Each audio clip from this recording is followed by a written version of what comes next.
하이레벨 근현문답 직원의 날 제7주입니다. 제20문답, 제21문답, 제22문답, 제23문답을 참고하겠습니다.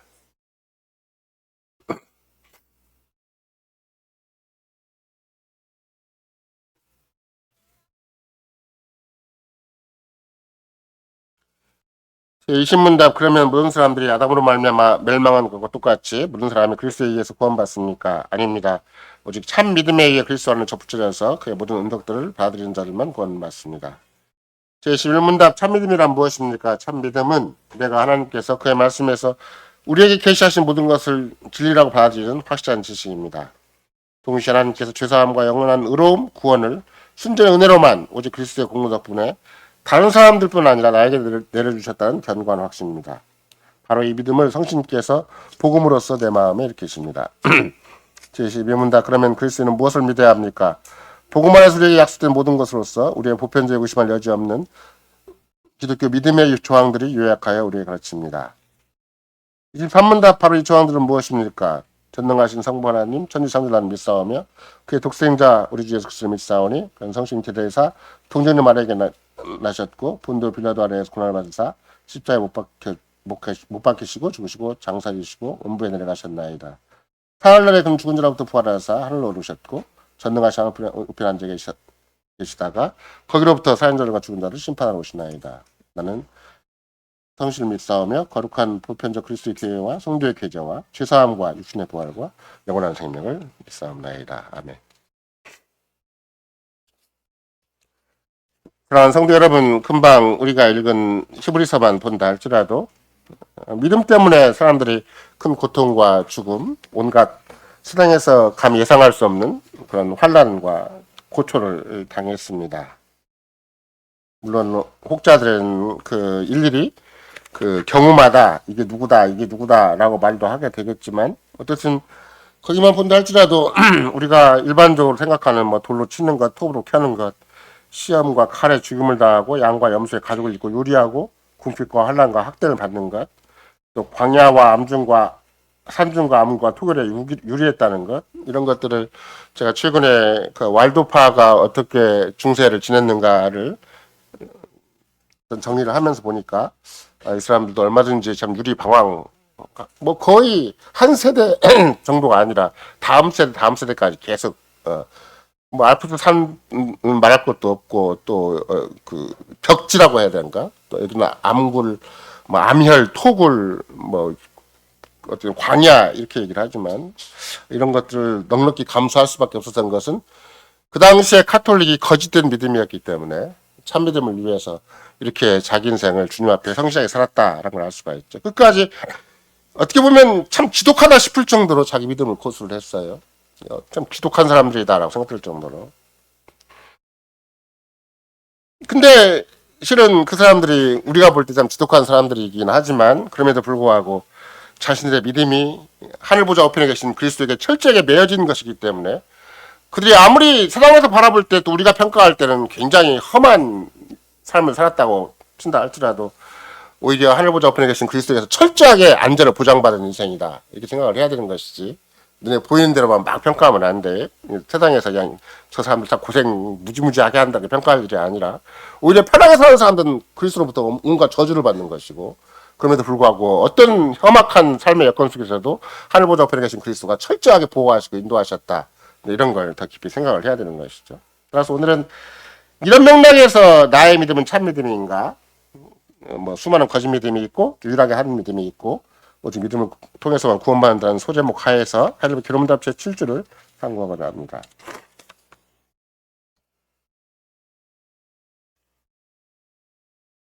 거짓된 믿음에 대해서는 특별히 디모데 후서에서 바울서도 얘기를 하는 것인데, 에베소 교회의 상황과 비슷한 추측이 되는 건데, 디모데 후서 3장 8절에 보면 진리를 대적하니 이 사람들은 그 마음에 부패한 자의 믿음에 관해서는 버리운 자 아니라,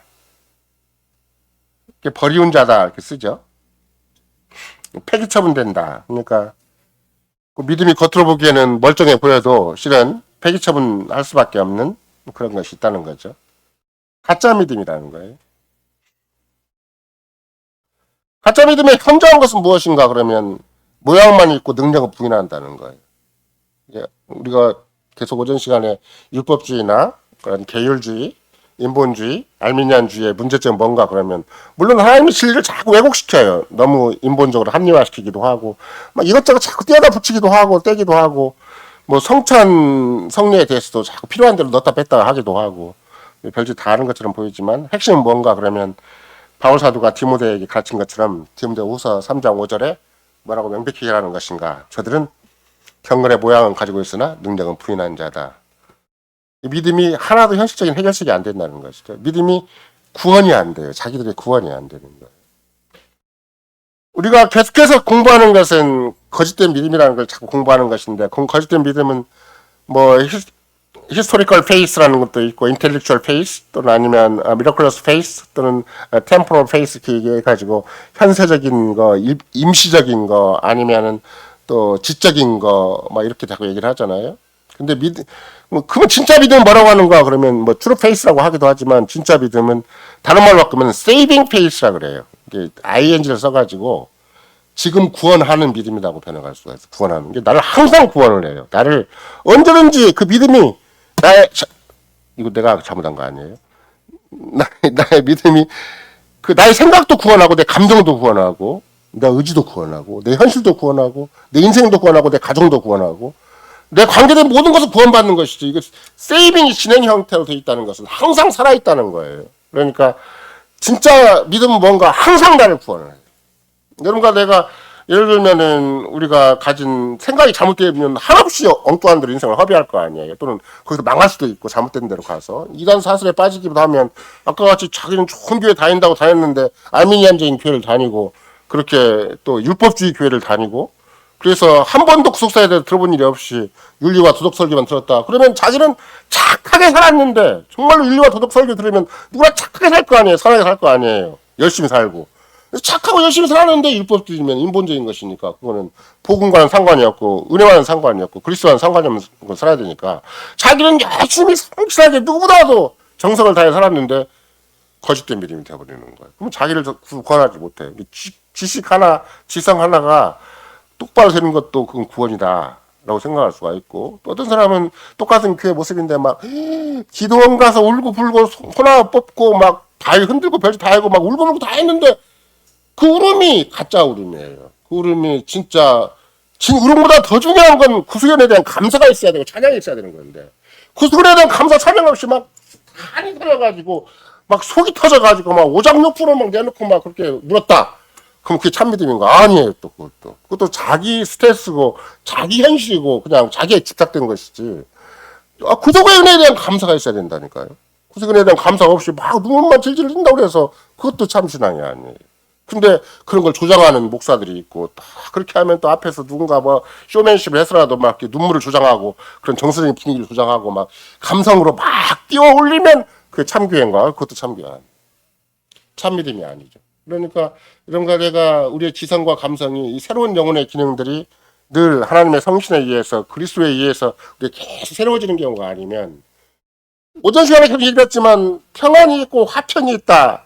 그러려면 하늘에서 내쉬는 것이 계속 있어야지는 것이죠. 어쩌다 화평이 있다가 또 하루 어디서 뭐 갑자기 불안해져 버리고 그런 게 아니에요. 아까 얘기했잖아요. 암혈, 토굴, 유리 방황, 황야 그런데 가서도 화평은 계속 있는 거예요. 하나님이 하늘 보좌 앞에 계신 주님이 계속 붙잡아 주신 게 공급해 주신 게 함께 해 주신 게 있는 게 그러니까 어디를 가도 마음이 든든하게 있는 것이지 어려운 인생 살아가니까 베드로 사도가 자기 교인들에게 뭐 그렇게 구체적으로 교인들이라고 하기는 참 어렵게 하지만 어쨌든 그 12지파 흩어진 12지파들이잖아요. 그들은 정말로 생존 자체가 허덕이는 사람들이거든요. 근데 그들이 생존에서 허덕이기 때문에 허구한 날 이상 막 써가면서 아이고 어떻게 먹고 살까 어떻게 먹고 살까 이거 내 자식 어떻게 키울까 어떻게 교육시킬까 그렇게 걱정했는 거 안 그래요. 너희는 왕 같은 제장이다. 조금도 세상에 대해서 근심과 걱정을 주게 맡겨라. 행여라도 너희가 근심을 맡기지 못하면 우는 사자가 마귀가 오는 사자처럼 너희에게 달라드는 것이다. 이게 분명히 가르치는 것이지. 그냥 무조건 없으니까 쩔쩔매고 막 있으면 떵떵거리고 그러는 것인가. 그건 전부 가짜 평안이고 그게 가짜 인생이고 그게 헛된 인생이고 그런 것이죠. 이런 것이 되기 때문에 실은 가짜 믿음을 바울이 디모데에 가르칠 때는 현장에 뭘 가르치는 것인가. 사람의 힘으로 해결하면 안 돼. 끊임없이 주로부터 성신으로부터 하늘로부터 계속 은혜를 받아야 되는 것이지. 우리가 당장 하이레벨 교문답 제문답 고백은 또 뭐예요? 하늘에 계신 아버지의 뜻이 아니면 머리카락도 땅에 떨어지지 않는다니까요. 철저하고 섬세하고 자상하게 이게 보호받는 것이 있어야 되는 것이지. 세상에서 바라보니까 저 먹고 사는 것도 쉽지도 않고 또 더군다나 정착도 쉽지가 않고 안정도 쉽지가 않고 참 교육도 못 시키고 막 교육도 좋은 학교 딱 보내가면서 책에 있는 학교 딱 보내가지고 딱 졸업시키고 막 상장 받고 이래야 되는 것처럼 생각하면 안 그래요. 왈도파 같은 사람들은 카톨릭 교육기관이 다 한편에 있었다니까요. 근데 유리 방황을 자기들끼리 그냥 가정교육을 시키고 자기들끼리 그냥 힘껏 먹고 사는 거예요. 그럼 지금도 캐나다나 호주 사람들은 초창기에 이민 왔을 때도 마찬가지예요. 아무데도 없는 교육시설도 없는데 뭐 문화시설도 없고 예술 뭐 그런 것도 없어요. 없는데 그냥 서부에 가가지고 자기 개척한 거예요. 그냥. 그리고 부모가 열심히 자식을 데리고 언약교육을 시킨 것이고 그렇게 해서 그들이 지금은 전 세계에서 가장 아름다운 믿음의 교육장이 딱 돼서 켈빈 칼리지라는 큰 체계를 다 이뤄놓은 것이고 그런 걸 생각을 해보면 여러분과 내가 뭐 세상적인 어떤 조건을 갖췄냐 안 갖췄냐 교육이라는 것도 마찬가지잖아요. 이렇게 아무리 체계가 갖춰지면 뭐예요. 단신국, 단기독 성신을 전혀 인정하지 않는 그런 교육을 시키는 것은 하나님 앞에 아주 가증한 사람들을 만들어내는 것이고 아주 악한 사람들을 만들어내는 것이지 그 얼마나 괜찮은 사람을 만들어내는 게 아니에요. 새로운 인류 공동체를 주님이 만유를 통일하시는 그리스도께서 이루어가시는 세계는 절대 아니에요. 그 세계가 접촉될 것은 아무것도 없다 이런 것이죠. 그래서 이제 그걸 디모데에게는 절대 네가 그 살필 때 네가 목회를 하면 살필 때 뭘 살펴야 되는 것인가? 경건의 능력을 인정하는 사람들입니다. 믿음의 능력을 인정하는 사람들이에요. 믿으면 된다. 왜? 주께서 그만한 능력을 가지고 계신 거죠. 그렇죠? 우리는 전능하신 하나님이 우리 아버지가 되시니까 그분은 충분히 우리의 몸과 영혼에 필요한 걸 공급하실 수가 있고 또 공급하기를 원하신다. 이렇게 믿는 것이지 그걸 아니야 그거는 그거고 나는 지금 먹고 살기 바쁘고 월급 받기도 바쁜데 그냥 거기다 막 인생 거래야 먹고 살지 이렇게 생각해버리면 경건의 모습은 있는데 교회를 다니긴 다니는데 경건의 모습은 있고 모양은 있는데 능력은 부인하는데 능력으로 현실을 가름해 나가기 위해서는 자꾸 마음과 생각이 세상을 이길 만한 마음 오전도 그런 얘기를 했잖아요. 우리가 가진 성신의 열매로서의 화평이라는 것은 자기도 이기고 세상도 이기고 마귀도 이기는 거라고. 그러지 않고 그냥 에이 좋은 게 좋은 거야 하고 우리끼리 그냥 큰 소리 내지 말고 집안에서 큰 소리 내지 말고 그냥 서로 그냥 우리끼리 그냥 잘 살자. 그래 버리면 복음도 모르고 은혜도 모르고 믿음도 모르고 하나님 나라도 모르고 그래서 바울 사도가 다시 뭐라고 얘기하는 것인가? 하나님 나라는 먹는데 마시는 것이 그런 것이 아니다. 먹고 사는 문제 해결하는 것이 아니고 먹고 사는 것이 아무리 쪼달린다 할지라도 성신께서 변함없이 역사하셔서 의와 평강과 희락을 주면 그게 대규모의 교육체계, 대규모의 정치, 사회, 문화, 예술적인 체계가 있어야 되는 게 아니에요. 그냥 성신 안에서 의와 평강과 희락이 있는 사람이 있으면 하나님 나라가 계속 유지가 되는 거예요. 하나님의 위대한 통치 세계는 세상 사람들이 인정하는 것처럼 막 정치적인 큰 거대한 조직이 있어야 되고 경제 조직이 있어야 되고 경제 학자들이 모여 있어야 되고 문화 예술 조직이 있어야 되고 교육 장치가 있어야 되고 그런 거 절대 아니에요. 누군가가 성신 안에서만 있기만 하기만 돼요. 성신 안에서 그래서 계속 성신 열매를 집요하게 모색을 하고 성신과 끊임없이 의지를 하고 성신을 쫓아 살고 육체 생각을 자꾸 내려놓고 옛사람을 자꾸 죽이고 살면 거기에 뭐가 있는 것인가? 세상에서 빼앗을 수 없고 세상에서 얻을 수 없는 의와 평강과 희락이 있는 것이다. 이게 바울서가 가르치는 건데 그러니까 그걸 거꾸로 디모데에게 가르치는 거예요. 잘못된 믿음은 무엇인가? 거짓된 믿음은 무엇인가? 믿음을 가지고 있긴 한데 폐기 처분해야 될 믿음이 어떤 것인가? 그거는 경건의 모양은 있으나 능력은 부인한 자다. 왜 모양밖에 없는 것인가? 성신 역사하지 않으니까. 더 이상 그리스도가 그들과 함께하지 않기 때문에 겉으로는 종교단체처럼 되어 있고 그의 모습을 띈다 할지라도 모양만 있을 뿐이지 능력은 없는 거예요. 능력이 있으면 소수라도 이렇게 유리병원에서 소수가 살아도 카톨릭 이겨먹는 거예요. 그게.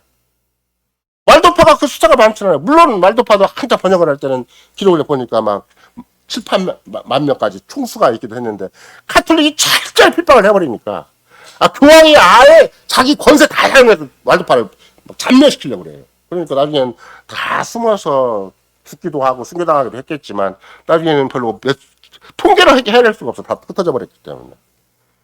그럼에도 불구하고 누가 이겼는가? 카톨릭이 이긴 거 아니에요.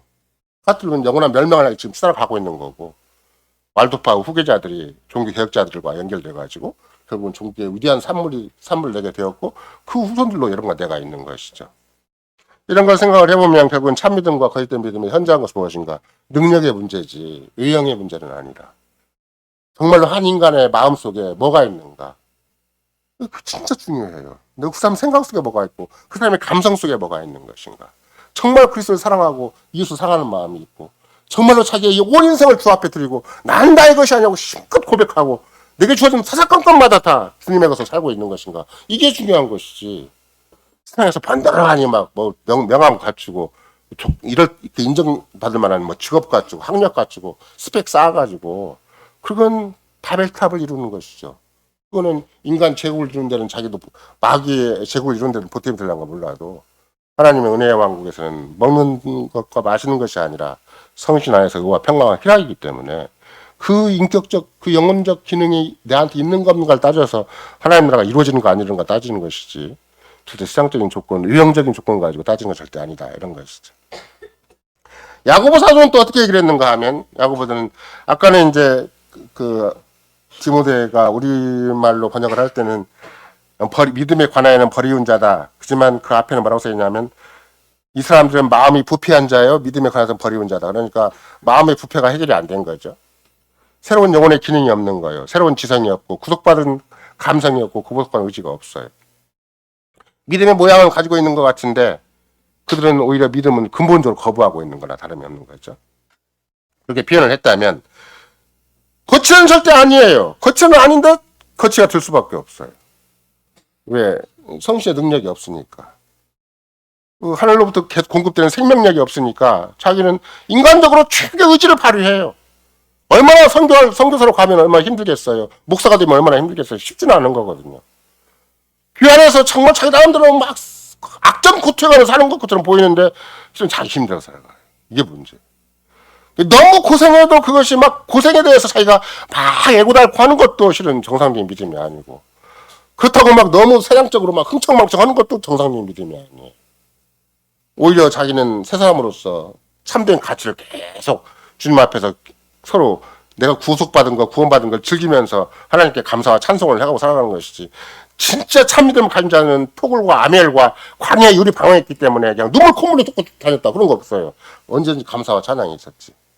언제든지 주님 앞에 감사와 찬송이 있었던 것이지 눈물 콧물 쏟으면서 막 허덕이고 다닌 건 절대 아니에요. 이런 걸 생각을 해보면 결국은 바울 사도는 그런 맥락에서 믿음이 참으로 폐기처분 당할 만한 믿음, 오히려 믿음을 거부한 자들, 믿음을 버린 자들이라고 평가를 했지만 야고보 사도는 그걸 뭐라고 얘기하는 것인가? 죽은 믿음이라고 얘기하는 것이죠. 야고보서 1장 20절만 본다 할지라도 너희는 도를 행하는 자가 되고 듣기만 하여 자신을 속이는 자가 되지 말라. 도를 행하는 자라고 들으니까 또 율법주의로 가지 말고 이 도라는 것은 복음의 도리를 가리키는 거니까 복음에 합당한 삶을 사는 것인가. 그래서 여러분과 내가 생활 감각이나 나의 어떤 그런 것이 생활 의식이 자꾸 나도 모르게 세상 속에서 자꾸 만족을 하면 절대 안 돼. 기준에 수사이면 절대 안 돼. 주님과 관계 속에서 계속 주님이 내 마음에 일으켜 주시는 것을 가지고 자꾸 의지를 해야 되는 것인데 그거는 생각보다는 세상이 인정해 주지 않고 옆 사람도 안 인정해 주는 거예요. 그러나 나는 일관되게 앞을 가요. 그게 뭐 누가 인정해 주고 누가 뭐 막 칭찬해 주고 누가 막 같이 막 말을 보태 주니까 가는 게 아니에요. 소신껏 가는 거예요, 자기. 예를 들면 아까도 이제 일시적인 믿음, 현세적인 믿음, 일시적인 믿음을 다른 말로 컨템포러리 또는 템포럴이라는 말 번역을 하면 현세적이다 또는 일시적이다 번역할 수가 있는데 일시적인 믿음은 주님이 친히 가르치신 게 있잖아요. 마태복음이나 누가복음에 보면 씨 뿌리는 비유가 있어요. 누가복음 8장 13절에 씨 뿌리는 비유 중에 하나가 뭐가 있는가 그랬더니 바위 위에 있다는 것은 말씀을 들을 때 기쁨으로 받으나 뿌리가 없어 잠깐 믿다가 시험을 받을 때 배반하는 자니라. 어려움이 오면 집안에서 누가 또 뭐라고 하면 다 포기해버려요. 자기 의지를 가지고 믿으려다 보니까 자기 기분을 가지고 믿으려다 보니까 집에서 강하게 반대하면 딱 포기해버려요. 하늘에서 주어진 거야. 자꾸 그것을 이겨낼 힘이 생기는데 자기가 인간적으로 막 정서적으로 막 어떻게 보면 취했다고 할까 아니면 뭐 겉으로 보기에는 감동 감화 받은 거예요. 감동 감화 받아서 눈물까지 흘렸는데도 불구하고 집에서 꽉 그러면 그냥 쏙 들어가 버려요. 집에서 남편이 그러든지 아내가 그러든지 아니면 부모가 그러든지 그러면 쏙 들어가 버리는 것이. 왜 그러는 것인가? 잠깐 믿었다고 써 있죠. 잠깐 믿었다. 기쁨으로 믿었다고 써 있어요. 마태복음 기쁨을 받는다. 복음을 참 굉장히 좋아해요. 기쁨으로 막 하늘을 보고 막 좋으신 하나님하고 막 가지배송도 하고 막 별짓 다 해요. 다 하는데 조금 어려움이 닥치면 믿음 배반해버려요. 이런 거 상관없이 현실에 딱 부착을 해버려요. 이런 믿음도 일시적인 믿음이고 세상적인 믿음이다. 이것도 진짜 믿음은 아니에요. 그럼 진짜 믿음은 어떤 믿음이 진짜 믿음이겠어요? 항상 열매가 있어야 돼요. 열매로 확증을 하는 거예요. 내가 내게 주어진 현실적인 문제 앞에서 내가 어떤 태도를 취하지 그걸 자꾸 돌아봐야 돼. 오늘 설교 제목이 그런 거잖아요. 내가 참 믿음인가? 내가 현실적 문제 딱 닥치면 정말 주님을 생각하는가? 정말 성신을 의지하는 것인가? 하나님 말씀과 그 약속을 믿는 것인가? 아니면 막 헤매고 다니는 거. 어디 아픈 거, 어디 병원 찾아가야지. 막 요새 인터넷도 많으니까 막 의사까지 안 찾아가도 많아요. 막 뒤지면 어떻게 하면 낫는 것인가? 그렇게 할 수 있잖아요, 사람들이.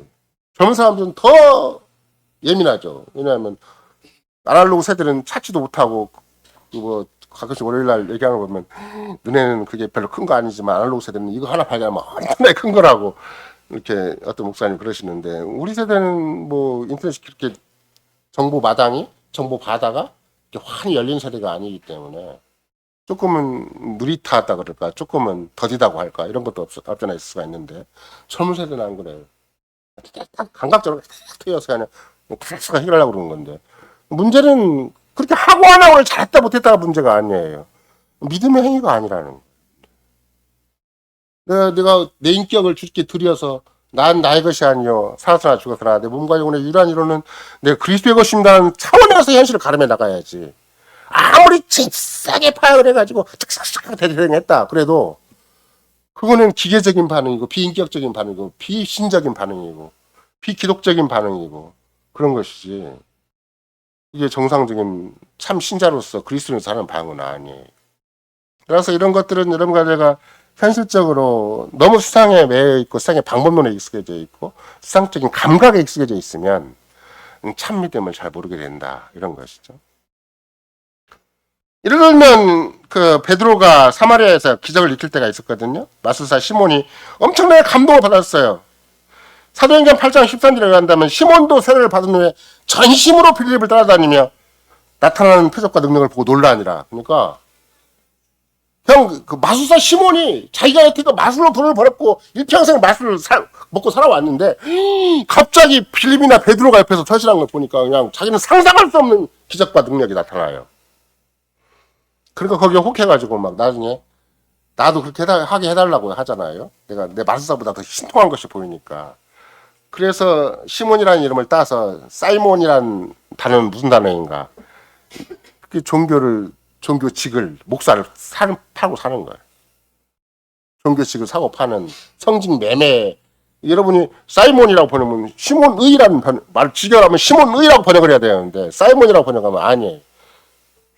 이게 종교 매직. 그러니까 어떻게 생각을 한다면 악한 짓이죠. 목사직을 사겠다고 한다면 악한 짓이잖아요.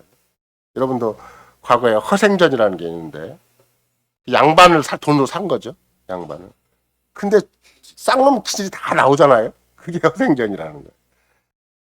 이 양반이 못된 게 억울하니까 돈을 벌어가지고 양반을 샀어요. 근데 나중에 보니까 그 쌍놈 집안 성격이 다 드러나고 그 아주 비열한 인격이 다 드러나는 것이 이제 허생전이라는 것인데 물론 양반들도 악한 사람 굉장히 많아요. 말만 번들하게 할 뿐이지. 그건 이제 양다 풍자한 것이긴 하지만 그러니까 이렇게 어떻게 보면 성직 매매에 관계된 것까지 이 시몬이 이렇게 막 따라다니고 달라 그래요. 그것을 우리는 다른 말로 얘기한다면 기적신앙이다. 물리적인 효과만 크게 생각을 하는 거죠. 수상적인 효과만 크게 생각을 하지 인격적이지 않아요. 여러분과 항상 믿음은 전인격적이다. 그렇죠? 그런 거야 돼. 나의 예를 들면 우리가 주일마다 하는 게 마음과 뜻과 목숨과 힘을 다해 주더야 하나님을 사랑하라고 얘기를 하잖아요. 우리만 번역을 이제 마음과 뜻과 목숨과 힘이라고 번역되어 있잖아요. 근데 원래 히브리어는 그게 원래 히브리에서 온 거니까 히브리어는 콩팥, 간, 거기에 붙은 기름 이런 뜻이에요. 우리식으로 한다면 오장육부라는 말이에요. 그러니까 네 오장육부를 가지고 주님을 사랑해라 이렇게 얘기를 하는 거예요. 그럼 이런 거 내가 오장육부 빼면 뭐 남아요? 몸 하나만 가지고 계산하면 코, 눈, 손과 발. 우리도 오장육부는 뭐라 그래요? 우리의 마음 전체, 우리 인생 전체를 얘기할 때 오장육부라고 얘기를 하잖아요. 그러니까 히브리어도 콩팥과 간을 일반적으로 상징을 하긴 하지만 그 말을 자꾸 번역을 자꾸 해요. 콩팥도 간도 마음과 뜻으로 번역을 자꾸 해요. 그러니까 결국 나중에 주님이 친히 화목제물을 주실 때도 기름은 피와 기름은 절대 먹지 말아라. 그 기름은 어떤 기름인가? 콩팥과 간에 붙은 기름이에요. 인간의 오장육부의 가장 핵심적인 기능을 얘기를 할 때 그걸 기름이라고 얘기를 하고 피라고 얘기를 하는 거예요. 기름과 피는 내게 속한 거니까 절대 너희는 먹지 말아라. 그래서 그 주변의 살들을 나누어서 세상들 식구들이 나눠 먹고 또 화목제니까 이웃들을 불러서 나눠 먹고 그렇게 하도록 하게 돼 있는 거죠. 화목제도 기름과 피, 우리의 내장과 관계된 핵심적인 것은 다 주님의 것이다. 그러니까 이런 걸 나도 실천적으로 생각을 해보면 진짜 믿음은 무엇인가? 전격적인 신뢰가 있어야 돼요. 그렇잖아요. 옆에 있는 그 남자가 있고 여자가 있는데 실실 눈치 봐가면서 밀당만 하고 있으면 서로 인격적인 관계가 발전이 안 될 거 아니에요. 남편과 아내 사이나 부모랑 자식 사이에 만약 자식이 계속 우리 아버지가 이거 제대로 인생을 살 사람인가 아닌가 생각을 해서 자식이 맨날 계산만 하고 있어요. 집 나갈 건가 안 나갈 것인가. 우리 아버지 믿을 만한가 안 믿을 만한가 이런 것만 계산하고 있으면 그 가정도 참 심란하잖아요. 아버지가 믿을 만한 존재가 아닐 때 또는 부모와 부부 간에 서로 믿을 만한 존재가 아닐 때 그 가정과 그 부부 관계나 그것이 뭐가 되겠어요. 그거 마찬가지예요. 믿음이 있다 하는데 아까도 경건의 모양은 있으나 능력은 부인한 자다 그런 말이에요. 믿음이 있다 하는데 인격적이지 않아요. 자기 실리가 있어요. 자기 실리. 자기 이해관계가 있어요. 그래버리면 전인격적으로 주님께 의지하신 게 아니고 주님께 속한 게 아니에요.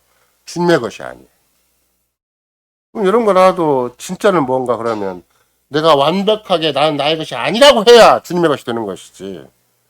내가 내 것을 자꾸 챙기면 그건 주님의 것이 안 되는 것이지. 그럼 본인이 불행해. 본인이 뭐가 없는가?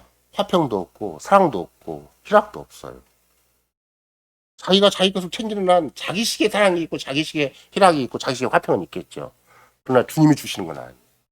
철저하게 주님의 것이어야 주님이 주시는 것이 곧 주님의 것이 내 것이 되는 것이지. 내가 반신반의하고 살아가면 내가 알아서 사는 게 태반이야 돼. 그러면 자기도 불안해 이제. 하다가 안 되면 혼자 고군분투 하다가 혼자 쓸쓸하고 혼자 외롭고 혼자 안타깝고 혼자 허덕이다 끝나는 거예요. 따라서 일시적인 믿음, 세상적인 믿음, 아까 같이 전혀 진리에 그릇된 믿음, 마음이 세워지지 않은 그야말로 새로운 영혼의 기능이 아니고 구속받은 영혼의 기능이 아닌 것 같고 현실을 가름하려고 한다면 열심과 정성과 온갖 자기 인생을 공들여서 했다 그래도 바이세파밖에 안 되는 것이고 율법주의밖에 안 되는 거예요. 바이세파 율법주의는 저주받은 자들이지. 왜? 근본적으로 죄가 해결도 안 됐고 근본적으로 그리스도를 인정하지 않고 근본적으로 나는 나의 것이 아니라는 고백이 없어요. 끝까지 나는 나의 것이니까 내가 내 상을 완성을 해야 되고 내가 노력으로 수준을 올려야 되고 내가 힘껏 남들보다 더 열성적으로 해가지고 종교적인 경지를 올려야 될 거 아니에요. 그것이 신비주의, 율법주의, 세상에 있는 수많은 종교가 다 그런 식으로 해나가요. 불교는 대표적인 존재죠. 뭐 이것도 마찬가지예요. 이것도. 모든 세상 종교가 근본적으로 하나님의 공급하시는 능력이 없이 생명력이 없이 자기 힘으로 현실을 가름해 나가려고 하면 그것은 고도한 위치에 이뤘다고 하고 열반과 해탈의 경지에 이뤘다 한들 그거는 바울사도의 평가가 간다면 저주를 받는 저주 아래 있는 거나 똑같은 것이죠. 이런 맥락에서 나중에 또 사도행전 26장 27절에 뭐라고 써 있는가? 바울이 이제 마지막 재판을 받으면서 아글바 왕에 쓰잖아요. 아글바 왕도 이제 워낙 그 세계 속에서 좀 익숙해진 사람이기 때문에 선제를 믿으시나이까 믿으신지 아나이다고 질문을 해요. 근데 선제를 믿는데 누구를 안 믿는 것인가? 아그리파 왕도 예수를 안 믿어요. 그러니까 이스라엘 백성 전체가 마찬가지죠. 그래서 믿기는 믿는데 그리스도가 빠진 믿음이 되거나 아니면 성신의 역사가 없는 믿음이 돼버리면 그걸 이제 지적인 신앙이다 이렇게 얘기를 하죠. 역사 신앙이다 이렇게 얘기를 하죠. 일반적으로 한국의 복음주의가 역사 신앙일 경우는 특징이 있어요. 지적인 신앙이고 나름대로는 현세적인 신앙이 할 때는 복음을 다 가르치는 게 아니에요. 반절만 가르쳐요. 하나님의 저주와 심판을 안 가르쳐요. 사랑만 가르치고 은혜만 가르쳐요. 그게 현세적인 신앙이고 그게 일시적인 신앙이고 그게 역사적인 신앙, 지적인 신앙이에요. 자기 짧은 지구 생활을 해보니까 너무 저주와 심판과 그런 걸 자꾸 얘기하면 안 될 것 같아요. 자기 계산이 있어요. 그러니까 저주, 심판 이런 얘기 별로 안 해요. 은혜, 사랑 이런 얘기 하다가 끝나는 거지. 이런 것들이 지적인 신앙인데 짧은 지적이지. 진짜 지식이라면, 진짜 지성이라면 성경에 있는 대로 인정을 해야 될 텐데 우리가 참 믿음만 얘기해도 뭐예요? 하나님이 그의 말씀 계시하신 모든 것을 참으로 진리로 여기는 확실한 지식이다 이래야 되는데 모든 걸 참으로 여기는 게 아니에요. 골라서 믿어요. 골라서. 좀 부정적인 얘기는 다 빼고 긍정적인 얘기만 고른다든지 그런 식이 되겠죠.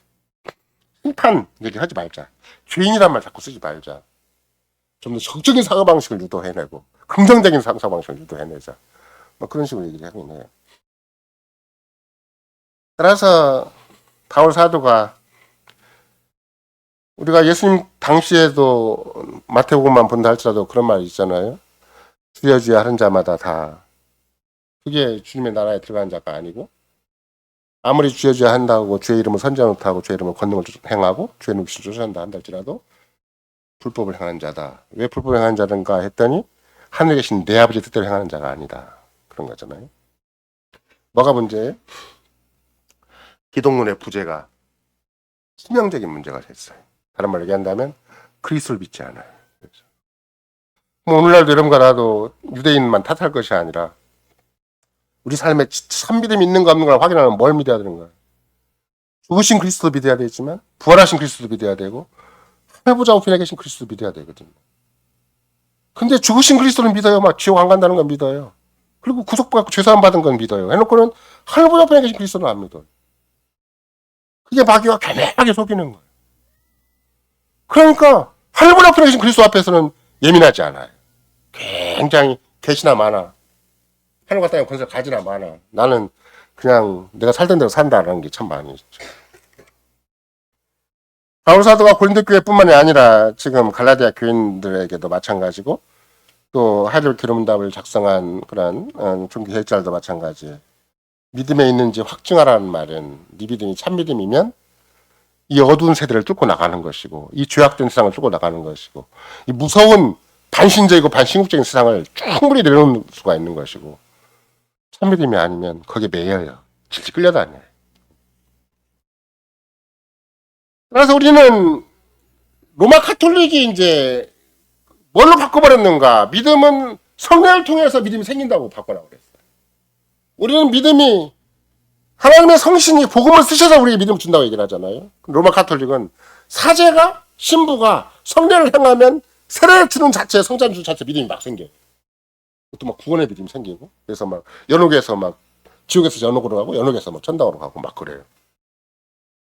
카톨릭이 교묘하게 마귀한테 속아가지고 교회의 현상적인 세례와 성찬에서 믿음이 생기는 것처럼 착각을 하는 거예요. 우리는 세례와 성찬이라는 것이 그렇게 생각하지 않고 언약을 약속하는 것이라고 생각을 하지 그 자체에서 믿음이 생기지 않아요. 그래서 성찬만 한다 할지라도 계획교회에서는 어떻게 생각을 해요? 믿음이 있는 것을 본인이 고백을 하고 성찬에 참여하는 것이지 믿음이 있지도 않고 그래서 삼위 하나님을 세례받은 것에 대해서 삼위 하나님의 주신 바 그런 독특한 우리의 보호하심과 섭리로 보호하심과 그리스도의 구속의 은혜 그다음에 성신께서 우리를 계속해서 그리스도의 살아있는 지체가 되게 하신다는 것을 믿느냐 하고 그 성찬을 받는 것이지 그런 것도 없는데 성찬을 받지는 않잖아요. 근데 카톨릭은 전자동으로 주어져요. 이렇게 딱 받기만 하면 떡을 받기만 하면 그것도 포도주도 안 받아요. 떡만 받기만 하면 그것도 얇은 거 공장에 생산하듯이 얇은 거 딱 받기만 하면 믿음이 자꾸 생겨요. 그러니까 뭐 아무나 와서 받는 거예요. 믿음이 없는 사람도 다 와서 받는 거예요. 지나가는 사람도 받을 수 있어요. 지금이야 여러분 그 뭐 대규모 집회가 코로나로 없어지고 한 교회도 집회가 제대로 안 되겠지만 옛날에는 상암 그 축구장인가 난지도 개발한 월드컵 경기장인가 있었잖아요. 거기에 초교파로 교인들이 모여가지고 뭐 세계 기도 성회인가 뭐 세계 구국 성회인가 뭐 그런 거 한 적도 있어요. 거기서도 성례를 해요. 아무 교단이나 다 와가지고 뭐 거기서 막 성가대원들처럼 한 복을 입은 사람들이 다 나눠주고 다니면 다 성령에 참여하거든. 거기도 카톨릭과 똑같은 생각을 가지고 있는 거지. 참 믿음은 절대 성신이 우리에게 일으키시는 것이다. 오직 복음을 들어서 믿도록 하셔서 우리에게 일으키시는 것이지, 절대 어떤 행위로, 어떤 종교적인 어떤 절차로 이게 참 믿음이 생기는 건 아니다, 이런 것이죠. 이런 맥락에서 결국은 믿음의 본질적인 부분은 무엇인가? 그러면 결국은 성경을 제대로 이해하는 것이고 하나님의 계시된 모든 말씀을 제대로 아는 것인데, 그것은 경전을 아는 게 아니에요. 구속 역사책을 아는 게 아니에요. 하나님이 그의 말씀에서 계시하신 모든 것이라고 얘기하는 거예요. 하나님 친히 하신 말씀이에요. 하나님 친히 하신 계시인 것이지, 하나님 빼놓고 성경을 안다는 것은 그건 정상적 성경을 아는 게 아니에요. 그럼 하나님 빼놓고 인격적이신, 전인격자이신, 절대인격자이신 하나님 빼놓고 성경을 아는 사람 굉장히 많아요. 성경학자들. 자유주의학자들은 얼마나 성경을 잘 알아요. 제가 가끔 말씀드리잖아요. 웬만한 히브리어, 헬라어 사전은 전부 자유주의자들이 만들었다고. 왜냐면 어떻게 만들 수가 있는 것인가? 성경의 모든 단어와 절과 구를 다 분해를 해버리는 거예요. 그래서 그걸 완전히 요새같이 그 솔팅이라는 절차를 통해서 그걸 통통 털어요. 그래갖고 성경 속에 있는 것들을 그래갖고 딱 모아요. 단어 용례를 다 모아가지고 이거 무슨 뜻이겠다. 근데 성경 안에서만 모으는 게 아니에요. 성경 안에서만 모으면 그나마라도 용례가 어느 만큼 통일되어 있죠. 이걸 그리스 헬라 지역까지, 그 문화 쪽까지 다 모아요. 모아가지고 그 당시에 이 단어는 헬라 어떤 책에 어떻게 쓰였다까지 얘기를 해요. 그래서 여러분도 사전을, 그 헬라어나 히브리 사전을 보면 그 근거 자료가 다 나와요. 또 굉장히 많아요. 막상 내가 이거 자료는 한 두세 개 그 표현밖에 없는데 자료는 엄청나게 밑에 있어요. 이런 사람들은 성경을 잘 아는 사람들이죠. 근데 뭐는 안 되는 거예요. 성경을 분해하고 분석하고 종합하고 연구하고 그렇게 했는데 믿음은 안 생겼어요. 믿음은 없어요. 왜? 그런 자들을 통해서 주님 믿음을 주시진 않아요. 이런 맥락에서 우리는 참된 믿음은 반드시 전인격적인 절대인격자이신 삼위 하나님과 관계되어 있을 때만 참 믿음이라고 하는 것이다. 유일한 믿음이죠. 절대인격자에 대한 자기 전적인 신뢰를 얘기할 때 얘기하는 것이지, 그 생명의 관계를 얘기할 때 믿음이라고 얘기하는 것이지, 종교적인 행위가 절대 믿음이 아니고 종교적인 절차가 믿음이 아니다, 이런 것이죠. 따라서 참 믿음은 반드시 그 약속들이 자기 안에 해당된다는 것을 자꾸 믿어요. 그리스도의 구속이 죄사함이 있으면 내게 주어진 삶의 현장에서 가장 먼저 떠오르는 게 구속과 죄사함이 떠올라야 돼. 집안 문제가 있다 할지라도 구속과 죄사함이 먼저 떠올라야 되는 것이지. 야, 이게 왜 이래 또 왜? 이렇게 되면 아까도 말씀드렸잖아요. 너 왜 그래? 라고 나오는 건 하면 이미 내 속에 무한 의식이 있다는 거예요. 복음의식이 있다거나 은혜의식이 있다거나 믿음의식이 있는 게 아니에요. 율법적인 의식, 판단의식, 윤리의식, 도덕의식만 남아있는 거예요. 마치 그것이 아니면 우리 집안이 망하는 것처럼, 내 자식이 망하는 것처럼. 나도 모르게 세상에서 배운 게 그거밖에 없어요. 진짜 복음에 의해서, 은혜에 의해서, 믿음에 의해서 내 삶을 살아온 게 아니에요. 그러니까 문제가 나오기만 하면 곧바로 윤리, 도덕, 세상 법적 조건, 세상 형편과 처지, 내 경험 이렇게 딱 써버려요. 그러면 거기에 그 종합적으로 뭐가 바울사도 평가가 한다면 그게 저주 아래 있는 거예요.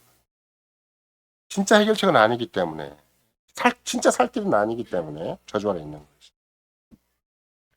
그래서 성경의 약속들에 대해서 자꾸 신뢰가 생겨야 돼요.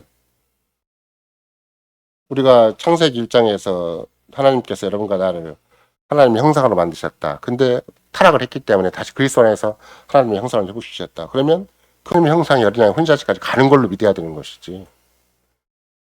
내 인생, 내 마음, 내 주변 현실을 가만히 보더라도 이건 너무나 거리가 멀어. 그래버리면 이제 끝나버려. 제가 아까도 말씀드렸죠. 마귀는 속삭이는 게 하나 있는데 그게 뭔가 적극적으로 화평을 전하라, 적극적으로 복음을 증거하라 그러는데도 불구하고 나는 소심해서, 나는 현실이 너무 막막해서, 내 집안 식구가 다 뻔해서 자꾸 우리를 좌절시켜요. 안 그래요. 주를 의지하고 끝까지 하는 거예요. 끝까지. 제가 아까도 말씀드렸잖아요. 마지막 죽을 때까지 예수 믿고 죽으라고 말을 해야 된다고. 그런 것이지. 이게 인간도 계산하면 아무도 가능성이 없어요. 우리 자신도 가능성이 없는 사람들이었고 내 주변 사람도 아무도 가능성이 없어요. 가능성이 없는데 주님이 하라고 하시면 끝까지 화평을 추구하는 자로 화평케 하는 자로 서는 것이지. 화평케 하는 자라들이 그냥 입 딱 다물고 시시를 묻어가면서 그냥 죄인들도 막 모아놓고 막 서로 중재하고 화해하고 이런 게 화평케 하는 자가 아니에요. 정확히 화해의 복음, 화목의 복음, 평안의 복음을 전하는 자가 돼야 되는 것이고 그걸 증거하는 자가 돼야 되고 이것이 아니면 살 길이 없다고 얘기를 해야 되는 것이지. 그런 것이 우리도 모르게 자꾸 우리 본성에 속고 세상성에 속고 마귀의 교묘한 술수에 속아서 그냥 내가 내 인생을 사는데 긴 시간이 아닌데도 불구하고 아버지도 붙어 평생 지나가고 가까운 자식이 됐든 가까운 이웃이 됐든 가까운 직장 내 평생 간 직장에 살아도 별 효과가 없어요. 그냥 왜? 그 세상에 짓눌려 살아가기 때문에 나 자기의 못남에 억울해 그냥 짓눌려 살아가요. 보이지 않는 마귀의 큰 괴계에 그냥 속아 살아가기 때문에 내가 할 말도 못하고 한 번도 복음을 증거한 일이 없어. 한 번도 화평의 복음을 전한 일이 없어요. 한 번도 예수 믿으라고 한 적이 없어요. 지나가 버려요. 그게 여러분과 내가 속는 또 하나의 문제이기 때문에 주께서는 여러분과 나에게 참 믿음은 절대 그럴 리가 없다. 참 믿음은 자기 삶을 적극적으로 주님이 약속하신 주님이 인도하시는 그 길로 확고하게 가기도 하지만 확고하게 가다 보면 부딪히는 사람이 있을 거 아니에요. 그럼 그 사람들이 너 왜 그 길로 가냐고 물을 정도가 돼야 돼. 너 왜 그 인생을 그렇게 살아? 베드로 사도가 그렇게 얘기를 하잖아요. 누군가 나에게 네 인생이 뭐냐? 너는 어떤 소원을 가지고 살아가냐? 어떤 가치를 가지고 살아가냐? 도대체 너는 누구냐라고 물었거든. 난 그 대답할 말을 준비하고 사는 거라고. 그게 복음 안에서 성경 안에서 언약 안에서 나한테 주어져 있어야 되는 것이지.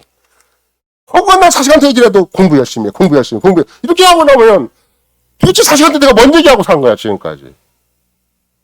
복음을 증거한 것이 아니에요. 그리스도로 산 게 아니고 성도의 교제로 산 것이 아니고 교회 사연 지치로 산 것이 아닌 거예요. 왕 같은 세상을 산 것이 아니죠. 이런 걸 우리가 잘 생각을 한다면 참 믿음은 의외로 강하다. 우리에도 의외로 믿음이 참 믿음인가 아닌가의 가장 강력한 분점은 무엇인가? 모양뿐인가? 아니면 하나님의 능력이 계속 역사하는 사람인가? 그걸 자꾸 헤아려야 돼. 본인이 헤아려야 돼. 심지어 내게 주어진 삶의 어떤 열악한 여건도 바울 사도가 단호하게 로마서에서 얘기를 하잖아요. 뭐라고까지 얘기를 해요. 내가 확신하오니 사망이나 생명이나 천사들이나 권세자들이나 현재이나 장래이나 능력이나 높음이나 깊음이나 아무 다른 피조물이라도 피조개 속에서는 우리 주 예수 그리스도 안에는 하나님 사이에서 끊을 수가 없다. 이거 굉장한 확신이잖아요. 천하에 무슨 일이 일어나더라도 나는 그리스도에게 떨어지는 나나. 그러면 다시 하이르키 이름다 이름으로 고정하는 거. 나는 나의 것이 아니고 살았으나 죽었으나 몸과 영혼의 유일한 이름은 나는 그리스도의 것이구나. 그 자리로 딱 돌아가잖아. 바울 사도 고백이나 모든 개혁 신자들의 고백이나 다 똑같은 것이죠. 그래서 우리는 어떤 맥락에서 끊임없이 주님과 관계가 굉장히 진지해지고 적극적이어지고 하나도 끊어지지 않고 계속 살아갈 때 이생이 갖는 온갖 유혹 또 자기가 갖는 온갖 연약함 또 세상의 여러 가지 보이지 않는 배후의 마귀의 계계라도 충분히 이룰 수가 있고 그런 맥락에서 오히려 우리는 끊임없이 뭐과 싸우는 것인가? 개혁자들은 우리는 불신앙과 싸우는 것이다. 그러는 거예요. 이런 거라도 계속 불신앙과 싸우는 것이 볼트신에도 그렇게 가르쳐요. 배주장도 가르치고 하이르필름도 가르쳐요. 우리는 우리의 불신앙과 싸워요. 우리 불신앙. 그것이 진짜 숙제예요. 불신앙과 싸우는 사람은 진짜 믿음 있는 사람이고 내가 믿음 없는 짓을 자꾸 하고 있구나. 그 생각하면 자꾸 주를 의지할 수밖에 없어요. 성신을 의지할 수밖에 없어요. 근데 나 괜찮아. 나 이 정도 인간성이면 괜찮지. 뭐 이 정도 이 세상에서 조금 인정해주면 괜찮지. 이렇게 생각을 해버리면 그건 자기 불신앙과 싸우는 사람이 아니기 때문에 그건 참 믿음이 없는 거예요. 참 믿음은 자기의 불신앙과 치열하게 싸운다. 이게 참 믿음인 것이고 그런 맥락에서 결국은 나중에 공주는 어디까지 가요? 참된 평화가 나한테 있는 것인가? 정말 어린애 같은 신뢰와 공경이 있는 것인가? 정말 죄에 대해서 세상에 대해서 마귀에 대해서 참 아픈 자기 고백이 있는 것인가? 굉장히 단순 명료한 어린아이 같은 우리의 공경과 신뢰가 누구한테 필요하다고 하잖아요. 그런 맥락에서 나는 지금까지 여러 가지 다양한 거짓 믿음을 이렇게 여러모로 열거를 했잖아요. 그럼 나에게 그런 요소는 없는가? 난 정말로 내게 주어진 살아감권에서 살아계신 주님을 의지하는 것인가? 그분의 영으로 말미암은 그 나의 심령과 나의 영혼의 기능들을 충분히 그분이 빛을 밝히시고 인도하실 텐데 그걸 의지하고 살아가는 것인가? 또 정말로 하나님이 그 풍부하게 약속하신 성경 말씀이 전부 내 것인가? 이런 걸 자꾸 확인할 때 우리에게는 세상이 알지 못하는 큰 평안, 큰 복, 큰 영광으로 주님이 참 믿음을 계속해서 끊임없이 아름다운 생명력을 가지고 우리 안에 역사해 주신다. 이것을 성경이 약속하고 또 삼위 하나님께서 약속해 주십니다. 아멘.